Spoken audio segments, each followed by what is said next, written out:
নমস্কার বন্ধুরা, আজকের ক্লাসে সকলকে স্বাগত জানাই। আজকে তোমাদের আসন্ন সমস্ত কম্পিটিটিভ এক্সামের জন্য খুবই গুরুত্বপূর্ণ কিছু জিকে নিয়ে আমরা চলে এসেছি। তো চলো আজকের ক্লাস শুরু করছি। প্রথম প্রশ্ন কি রয়েছে? কর্মসংস্থান দপ্তর কে চালু করেছেন? কে কর্মসংস্থান দপ্তর চালু করেছেন? অ্যান্সারটি হয়ে যাবে অপশন সি, ফিরোজ শাহ তুগলক কর্মসংস্থান দপ্তর চালু করেছিলেন।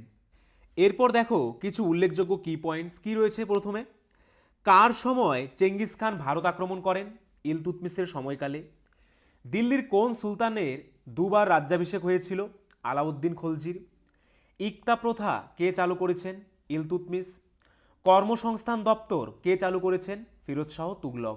পুরীতে জগন্নাথ মন্দির কে ধ্বংস করেন? ফিরোজ শাহ তুগলক। খলজি বিপ্লব হয়েছিল কবে? 1290 সালে। দিল্লির সুলতানির শেষ শাসক কে ছিলেন? ইব্রাহিম লোদি।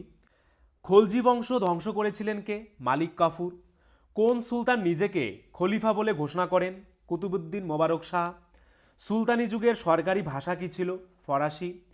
দিল্লির খলজি সুলতানরা কোন জাতীয় ছিল? তুর্কি ছিল। লক্ষণ সেনের আমলে মুসলিম আক্রমণকারী বাংলা জয় করেছিল কে? বখতিয়ার খলজি। 40 চক্র ধ্বংস করেছেন কে? গিয়াসউদ্দিন বলবন অর্থাৎ উলুগ ঘা। কুতুব মিনারের বর্তমান যে অবস্থানে সেটি শেষ পর্যন্ত কোন সংস্কার কর্ম করেছেন? ফিরোজ শাহ তুগলক। দিল্লির যে সুলতান দরবেশি রাজা নামে পরিচিত তার নাম কি? নাসিরুদ্দিন মাহমুদ শাহ। গাজী উপাধি নিয়েছেন কে? গিয়াসউদ্দিন তুগলক। দিল্লির যে সুলতান প্রথম খালিফায় স্বীকৃতি পান কে? ইলতুৎমিশ। সুলতানি যুগের আকবর কাকে বলা হয়? ফিরোজ শাহ তুগলককে সুলতানি যুগের আকবর বলা হয়। দেওয়ানি আম ই কোহি কে গঠন করেন? মোহাম্মদ বিন তুগলক। কোন সুলতান দাসদের পৃথক বিভাগ তৈরি করেন? ফিরোজ শাহ তুগলক।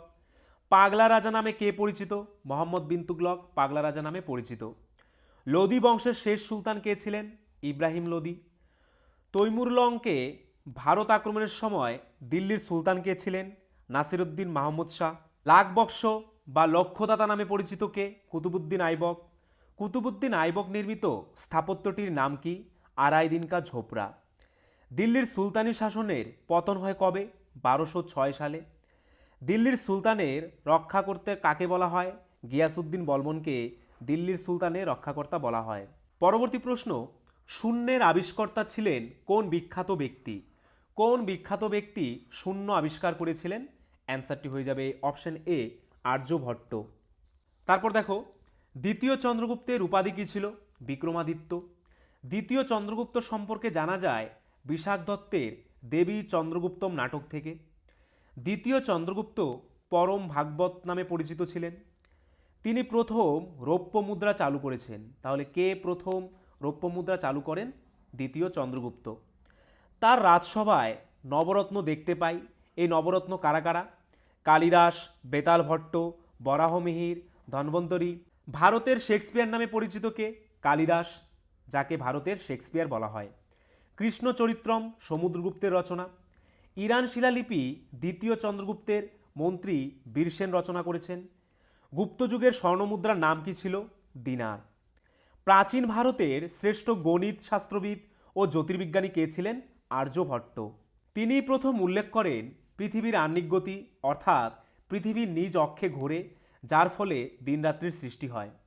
সূর্যগ্রহণ ও চন্দ্রগ্রহণের বৈজ্ঞানিক ব্যাখ্যা দেন কে? এই আর্যভট্ট। এক বছরে 365 দিন, তারই গণনা।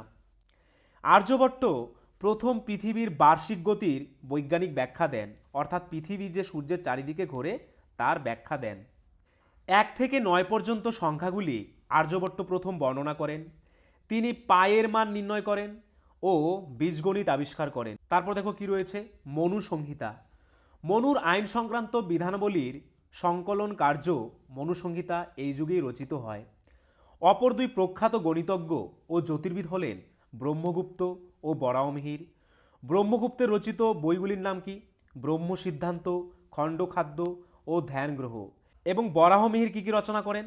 পঞ্চসিদ্ধান্ত ও বৃহৎ সংহিতা। দশমিকের ব্যবহার প্রথম গুপ্তযুগেই শুরু হয়। ভাস্কর আবিষ্কার করেন এটি। ব্রহ্মগুপ্ত অভিকর্ষ বলের ইঙ্গিত দেন। তাহলে কে অভিকর্ষ বলের ইঙ্গিত দেন? ব্রহ্মগুপ্ত। পরবর্তী প্রশ্ন, টি শব্দটি কোন খেলার সঙ্গে যুক্ত? TEE এই শব্দটি কোন খেলার সঙ্গে যুক্ত?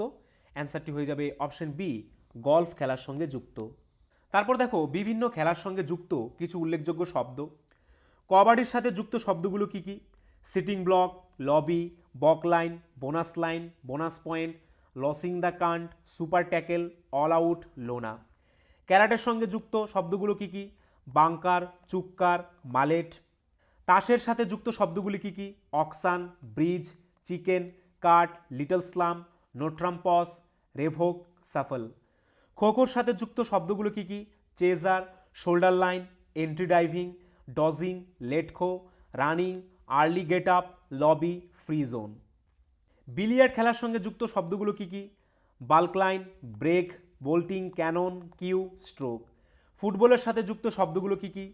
Sweeper, wings, direct free kick, throw in, goal kick, penalty, kick, tiebreaker, sudden death, golden goal, corner kick, foul, centre forward, injury time, hat trick, yellow card, red card, tackle, marking, dribbling, heading, গোলকিপিং, offside. এগুলি হচ্ছে ফুটবলের সঙ্গে যুক্ত কিছু উল্লেখযোগ্য শব্দ।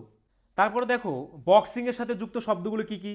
Baseball, bunker, hole, caddie, dormie, football, links, par, putt, tee, stymie, rough.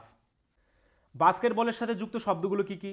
বল, basket, blocking, dribbling, free throw, held ball, jump ball, pivot. Table টেনিসের সঙ্গে যুক্ত শব্দগুলো কি কি? ব্যাকস্পিন, লুপ, চপ, পেন হস্তন্ত্রীপ, পুশ, স্পিন, টুইডল। ভলিবলের সাথে যুক্ত শব্দগুলো কি কি? Baseline, blocking, doubling, foot fault, jump set, লা ball, volley, windmill service, point, game, quick smash, net shot, deuce, bird, rush ও ডবল ড্রপ। ব্যাডমিন্টনের সাথে যুক্ত শব্দগুলো কি কি? Deuce, advantage, ground stroke, ace service, slice, double fault, out, net, game, drop shot. ক্রিকেটের সাথে যুক্ত শব্দগুলো কি কি?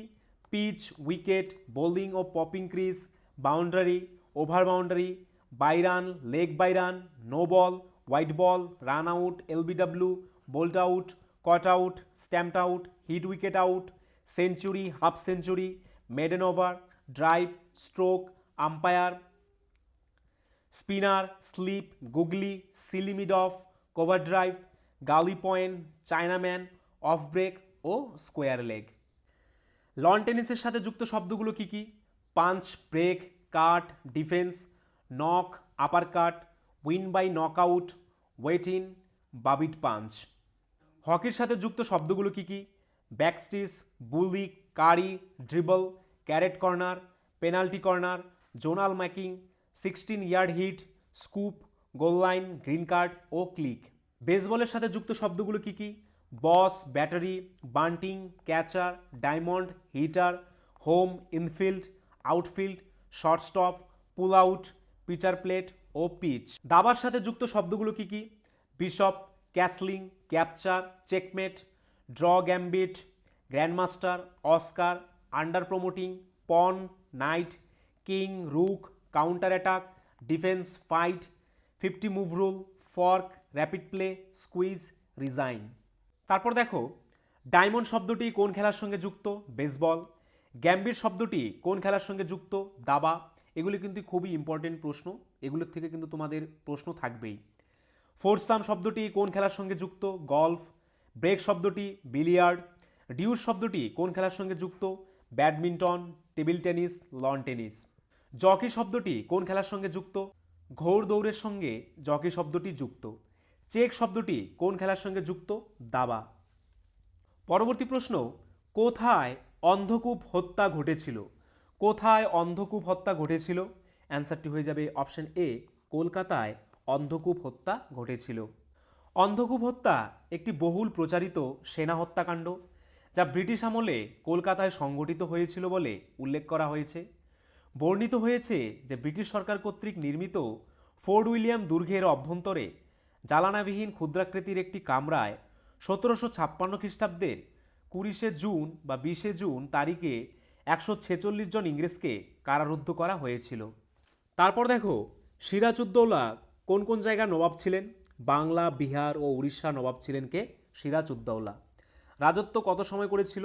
9 এপ্রিল 1756 থেকে 23 জুন 1757। পূর্বসূরি কে ছিলেন? আলীবর্দী খান। উত্তরসূরি কে? মীর জাফর। জন্ম কোথায়?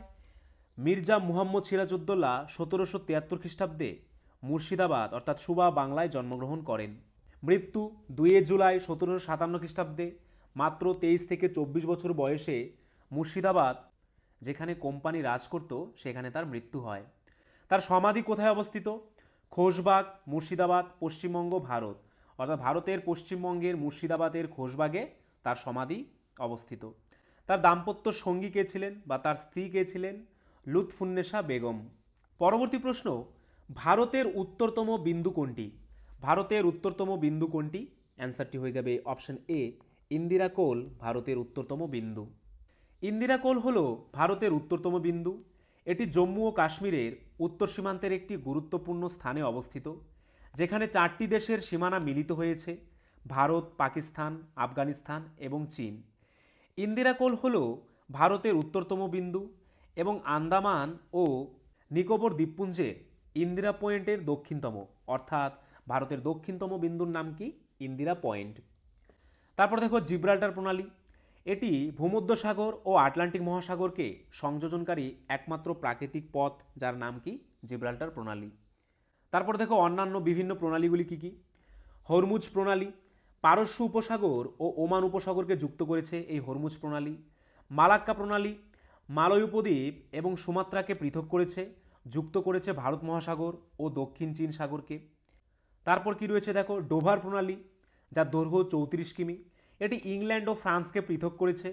তারপর ম্যাজেলান প্রণালী, এটি আটলান্টিক মহাসাগর ও প্রশান্ত মহাসাগরকে যুক্ত করেছে এবং দক্ষিণ আমেরিকার মূল ভূখণ্ড থেকে তিয়েরা দেল ফুয়েগোকে পৃথক করেছে। তারপরে আছে দেখো বেরিং প্রণালী, এটি কত দৈর্ঘ্য? 85 কিমি। এটি উত্তর মহাসাগর ও প্রশান্ত মহাসাগরকে যুক্ত করেছে, আলাস্কা ও সাইবেরিয়াকে পৃথক করেছে। তারপর রয়েছে পক প্রণালী, এটি তামিলনাড়ু ও শ্রীলঙ্কাকে পৃথক করেছে এবং প্রাকৃতিক সম্পদে পরিপূর্ণ এই পক প্রণালী। তারপর কি রয়েছে ডেনমার্ক প্রণালী, এটি উত্তর মহাসাগরকে উত্তর আটলান্টিক মহাসাগরের সাথে সংযুক্ত করেছে। হাডসন প্রণালী কানাডাতে অবস্থিত একটি সমুদ্র প্রণালী, যা পশ্চিমে হাডসন উপসাগর ও ফক্স বেসিনকে পূর্বে ল্যাব্রাডর সাগরের সাথে সংযুক্ত করেছে। তারপর রয়েছে বাব এল মানদেব, লোহিত সাগর ও এডেন উপসাগরকে যুক্ত করেছে এই বাব এল মানদেব। পরবর্তী প্রশ্ন, নিম্নের কোন পুরস্কারটি ইউনেস্কো কর্তৃক প্রদান করা হয়? নিম্নের কোন পুরস্কারটি ইউনেস্কো প্রদান করে? অ্যান্সারটি হয়ে যাবে অপশন বি, কলিঙ্গ পুরস্কার। বিজ্ঞানের জনপ্রিয়করণের জন্য কলিঙ্গ পুরস্কার হল একটি পুরস্কার যা ইউনেস্কো অসাধারণ দক্ষতার জন্য প্রদান করে।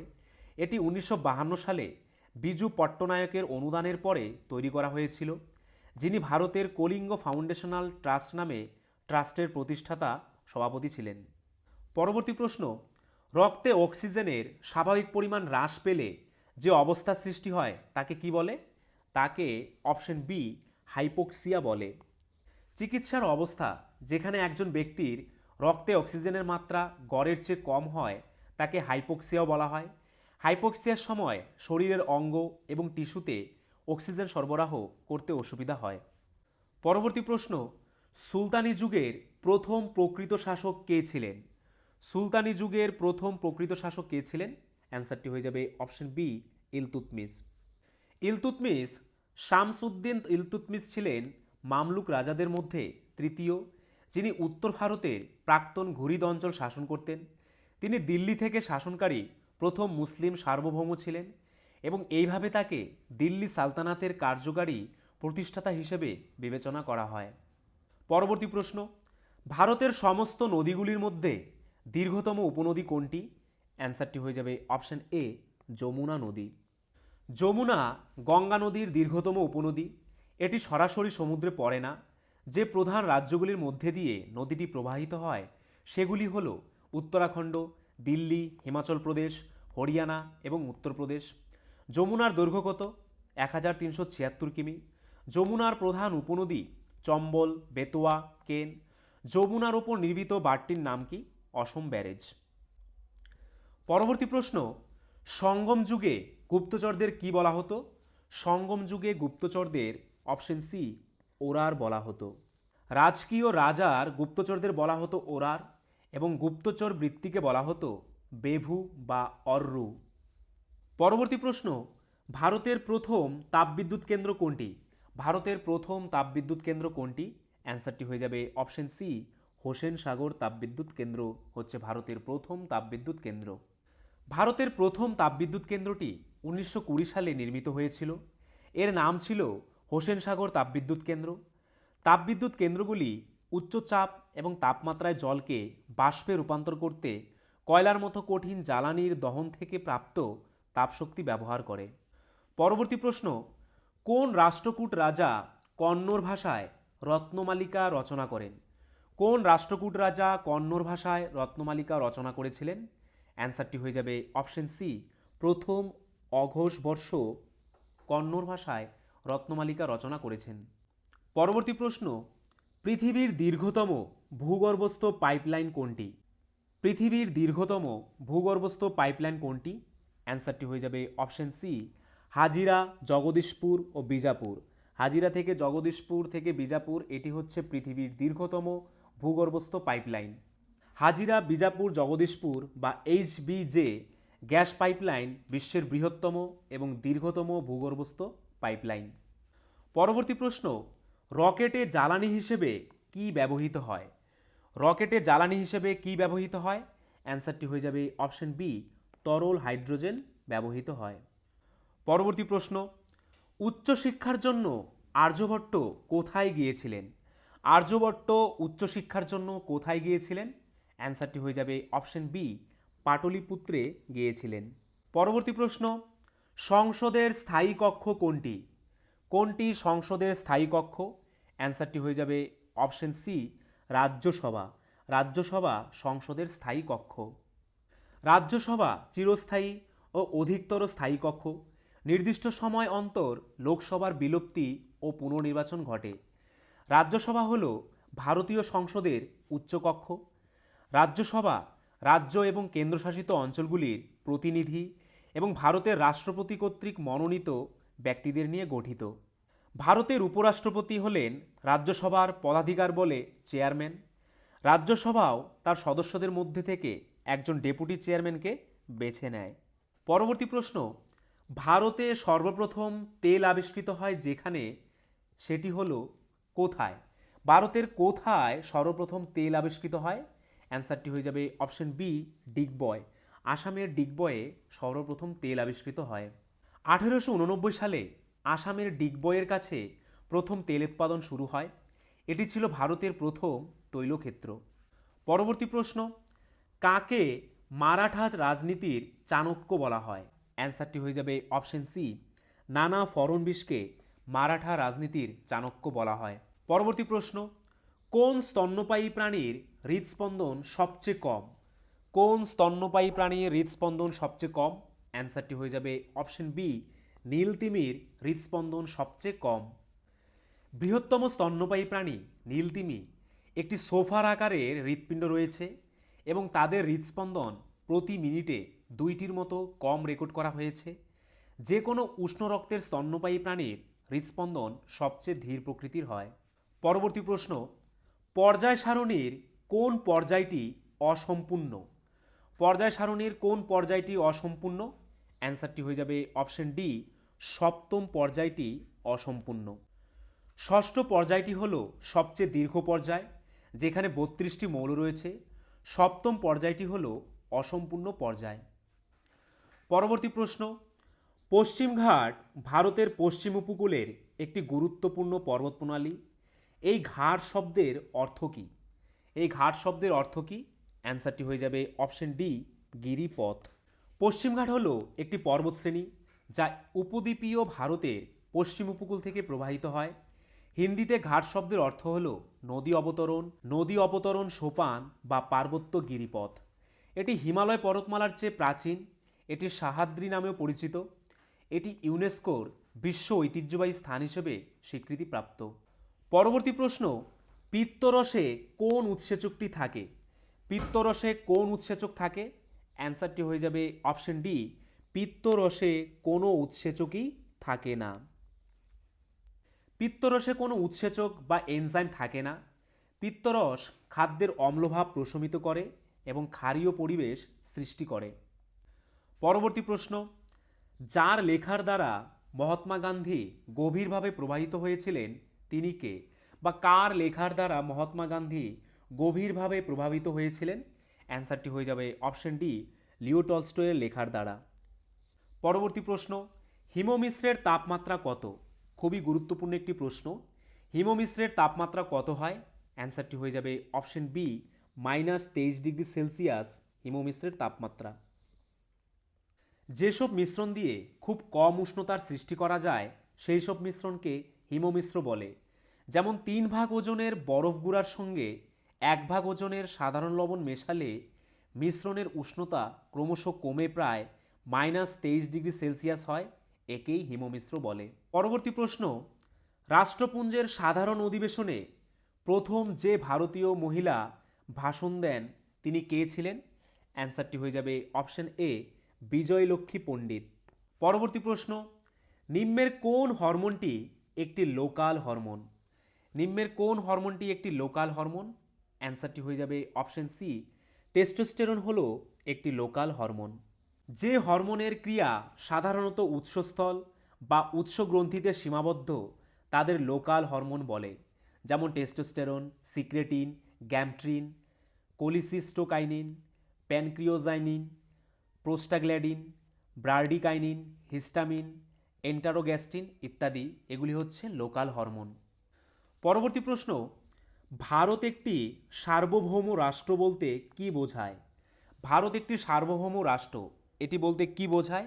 অ্যান্সারটি হয়ে যাবে অপশন এ, ভারত কোনো বিদেশি রাষ্ট্রের অধীন নয়। ভারত কোনো বিদেশি রাষ্ট্রের অধীন নয়, তাই ভারত একটি সার্বভৌম রাষ্ট্র। ভারতের সংবিধানের প্রস্তাবনা অনুযায়ী ভারত একটি সার্বভৌম, সমাজতান্ত্রিক, ধর্মনিরপেক্ষ, গণতান্ত্রিক প্রজাতন্ত্র। সার্বভৌম শব্দের অর্থ হল ভারত একটি মুক্ত দেশ যেখানে কোনো বহিরাগত উৎস থেকে কোনো হস্তক্ষেপ ছাড়াই নিজেকে শাসন করার সম্পূর্ণ অধিকার রয়েছে। পরবর্তী প্রশ্ন, ফিউজ তারের বৈশিষ্ট্য কী? একটি ফিউজ তারের বৈশিষ্ট্য কী? অ্যান্সারটি হয়ে যাবে অপশন বি, একটি ফিউজ তারের রোধ বেশি হয় ও গলনাঙ্ক কী হয়? কম হয়। তারপর দেখো কিছু কি পয়েন্টস লক্ষ্য করো কি রয়েছে। কোন বস্তুতে আধানের অস্তিত্ব নির্ণয়ের যন্ত্রের নাম কি? তড়িৎবীক্ষণ যন্ত্র। বেকিং পাউডারের মূল উপাদানের সংকেত কি? CaCO3। কোন পদার্থের বিদ্যুৎ পরিবাহিতা সবচেয়ে বেশি? রূপোর। বরফ জলে ভাসে কেন? বরফের তুলনায় জলের ঘনত্ব বেশি বলে বরফ জলে ভাসে। পরমাণুর নিউক্লিয়াসে কি কি থাকে? নিউট্রন ও প্রোটন থাকে। গাড়ির ব্যাটারিতে কোন অ্যাসিড ব্যবহৃত হয়? সালফিউরিক অ্যাসিড ব্যবহৃত হয়। কোন জ্বালানি পোড়ালে সালফার ডাইঅক্সাইড বাতাসে যুক্ত হয়? পেট্রোল পোড়ালে সালফার ডাইঅক্সাইড বাতাসে যুক্ত হয়। টেলিফোনের লাইনের মধ্যে দিয়ে কি প্রবাহিত হয়? চৌম্বক শক্তি প্রবাহিত হয়। কোন যন্ত্রের সাহায্যে যান্ত্রিক শক্তিকে বিদ্যুৎ শক্তিতে রূপান্তরিত করা হয়? ডায়নামো যন্ত্রের সাহায্যে। কোন রং বেশি দূর থেকে দেখা যায়? লাল রং অনেক দূর থেকে দেখা যায়। কোন পদার্থটি বিদ্যুৎ পরিবাহী নয়? রাবার। কোনটিকে চুম্বকে পরিণত করা যায়? ইস্পাতকে চুম্বকে পরিণত করা যায়। কোনটি একটি মৌলিক পদার্থ? লোহা। কোন ধাতু স্বাভাবিক তাপমাত্রায় তরল থাকে? পারদ হচ্ছে এমন একটি ধাতু যেটি স্বাভাবিক তাপমাত্রায় তরল অবস্থায় থাকে। স্টেইনলেস স্টিলের অন্যতম উপাদান কি? ক্রোমিয়াম। আর বাকি দুটো উপাদান কি কি? লোহা ও নিকেল। সর্বাপেক্ষা হালকা গ্যাস কোনটি? হাইড্রোজেন হচ্ছে সবচেয়ে হালকা গ্যাস। কোনটির আয়তন নেই? গ্যাসীয় পদার্থের কোনো আয়তন বা আকার নেই। পরবর্তী প্রশ্ন, যৌগিক পদার্থ নয় কোনটি? বায়ু কিন্তু কোনো যৌগিক পদার্থ নয়। ফসফিন কি জাতীয় পদার্থ? ফসফিন একটি যৌগিক পদার্থ। হ্যালো তড়িৎ প্রবাহ মাত্রার ব্যবহারিক একক কি? অ্যাম্পিয়ার। তড়িৎচালক বল মাপার এককের নাম কি? পটেনশিওমিটার। পরবর্তী প্রশ্ন, ভারতের রাজস্ব নীতি স্থির করে নিম্নলিখিত কোন সংস্থাটি? কোন সংস্থা ভারতের রাজস্ব নীতি স্থির করে? অ্যান্সারটি হয়ে যাবে অপশন সি, কেন্দ্রীয় অর্থমন্ত্রক। পরবর্তী প্রশ্ন, বর্ণালীর কোন রঙে সালোক সংশ্লেষ সবচেয়ে ভালো হয়? সালোক সংশ্লেষ সবচেয়ে ভালো হয় বর্ণালীর কোন রঙে? অ্যান্সারটি হয়ে যাবে অপশন এ, লাল ও নীল রঙের বর্ণালীতে সালোক সংশ্লেষ সবচেয়ে ভালো হয়। রামধনু কী প্রকার বর্ণালী? রামধনু হচ্ছে একটি অশুদ্ধ বর্ণালী। প্রিজম দ্বারা গঠিত বর্ণালীর প্রান্তিক বর্ণ কী কী হয়? লাল ও বেগুনি। পরবর্তী প্রশ্ন, প্রথম বিশ্বকাপ ক্রিকেট কোন বছর চালু হয়? প্রথম বিশ্বকাপ ক্রিকেট কোন বছর চালু হয়েছিল? অ্যান্সারটি হয়ে যাবে অপশন এ, 1975 সালে। 1975 ক্রিকেট বিশ্বকাপ ছিল আন্তর্জাতিক ক্রিকেট কাউন্সিল বা আইসিসি কর্তৃক বিশ্বকাপ ক্রিকেটের প্রথমবারের মতো আয়োজিত প্রতিযোগিতা। স্বাগতিক দেশ হিসেবে 1975 সালের 7 থেকে 21 জুন তারিখ পর্যন্ত ইংল্যান্ডের 5টি শহরের 6টি মাঠে অনুষ্ঠিত হয়। পরবর্তী প্রশ্ন, দক্ষিণ ভারতের কোন রাজ্যটি তার নৌশক্তির জন্য বিখ্যাত ছিল? দক্ষিণ ভারতের কোন রাজ্যটি তার নৌশক্তির জন্য খুবই বিখ্যাত ছিল? অ্যান্সারটি হয়ে যাবে অপশন বি, চোল রাজ্যটি তার নৌশক্তির জন্য বিখ্যাত ছিল। পরবর্তী প্রশ্ন, কোন বাংলা সাহিত্যকর্ম মিল্টনের প্যারাডাইস লস্টের অনুসরণে লিখিত? বিখ্যাত একটি উপন্যাস মিল্টনের প্যারাডাইস লস্ট, এর অনুসরণে কোন বাংলা সাহিত্যকর্ম লিখিত হয়েছে? অ্যান্সারটি হয়ে যাবে অপশন সি, মেঘনাদবধ কাব্য। এটি একটি মহাকাব্য যা ব্ল্যাঙ্ক ভার্স বা মুক্ত ছন্দে রচিত। মহাকাব্যটি বাইবেলের কাহিনীর ওপর ভিত্তি করে রচিত। প্রথম খণ্ডে মিল্টনের উদ্দেশ্য লক্ষ্য করা যায় মূলত মানুষের প্রতি ঈশ্বরের দৃষ্টিভঙ্গিকে প্রকাশ করা। বাংলা সাহিত্যের প্রথম মহাকাব্য মেঘনাদবধ কাব্যে প্যারাডাইস লস্ট কাব্যের ছায়া পরিলক্ষিত হয়। তো ফ্রেন্ডস, এই ছিল আজকের ভিডিও। তোমরা যদি আমাদের চ্যানেলে নতুন হয়ে থাকো, আমাদের চ্যানেলটিকে অবশ্যই সাবস্ক্রাইব করে নোটিফিকেশন অল করে রাখবে। তার পাশাপাশি তোমরা যদি আমাদের পুলিশের ব্যাচে অ্যাডমিশন নিতে চাও, তাহলে আমাদের স্ক্রিনে দেওয়া নাম্বারে একবার এক্ষুনি হোয়াটসঅ্যাপ করে নাও। আর আজকের ভিডিওর যদি পিডিএফ পেতে চাও, তাহলে আমাদের টেলিগ্রাম চ্যানেলে জয়েন করে নাও, বেঙ্গলি নলেজ একাডেমি এই চ্যানেলে, যেটি এই ভিডিওর ডিসক্রিপশনে দেওয়া রয়েছে।